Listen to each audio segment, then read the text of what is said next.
Dark web पे available 60% से ज्यादा वेबसाइट्स इलीगल कामों के लिए बनाए गए हैं, जिसके पीछे FBI और इंटरपोल हाथ धो के पड़े रहते हैं। Welcome to day 22 of exploring dark web. पिछले वीडियो में हमने देखा कि डार्क वेब पे जाना डेंजरस है और आपका डिवाइस हैक हो सकता है और हम क्रिमिनल का कुछ नहीं कर सकते। आज हम देखेंगे कि साइबर पुलिस या FBI कैसे उन लोगों तक पहुंचती है जो डार्क वेब पे इलीगल एक्टिविटीज कर रही होती है। इसका सिंपल आंसर है, जानना है? लाइक कर लो, बताता हूँ। टॉर ब्राउजर आपका IP एड्रेस छुपा देता है, लेकिन इसका मतलब ये नहीं होता कि आप ट्रेस नहीं हो सकते। सबसे ज्यादा ह्यूमन मिस्टेक्स की वजह से ये क्रिमिनल्स पकड़े जाते हैं।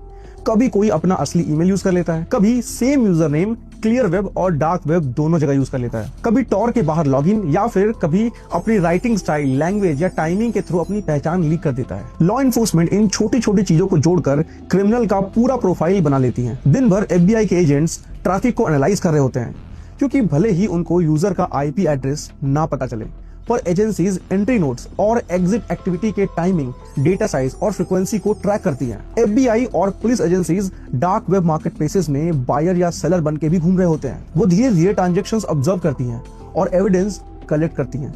जैसे ही कुछ ठोस हाथ लगता है, पजल सॉल्व। पुलिस सिर्फ यूजर्स को नहीं बल्कि पूरे मार्केट प्लेस के इंफ्रास्ट्रक्चर को टारगेट करती है। सर्वर्स ढूंढ के डेटाबेस सीज किया जाता है, जिसमें chats, transaction history, wallet addresses और कभी कभी IP लीक्स भी होते हैं। एक बार बैकएंड पुलिस के पास आ गया तो हजारों यूजर्स और वेंडर्स का डेटा और पहचान साइबर पुलिस तक पहुंच जाता है और वो सारे लोग सलाखों के पीछे। इसका सबसे फेमस एग्जांपल सिल्क रोड है, जिसको मैंने डे 8 एंड डे 9 में कवर किया है। अल्फाबे के केस में भी दुनिया भर से हजारों लोगों को अरेस्ट किया गया था, जिसको मैंने डे 10 में कवर किया है। FBI, यूरोपोल, इंटरपोल और लोकल साइबर क्राइम यूनिट सब मिलकर काम करती हैं। कई बार क्राइम एक कंट्री में होता है, सर्वर दूसरी कंट्री में और अरेस्ट तीसरी कंट्री में।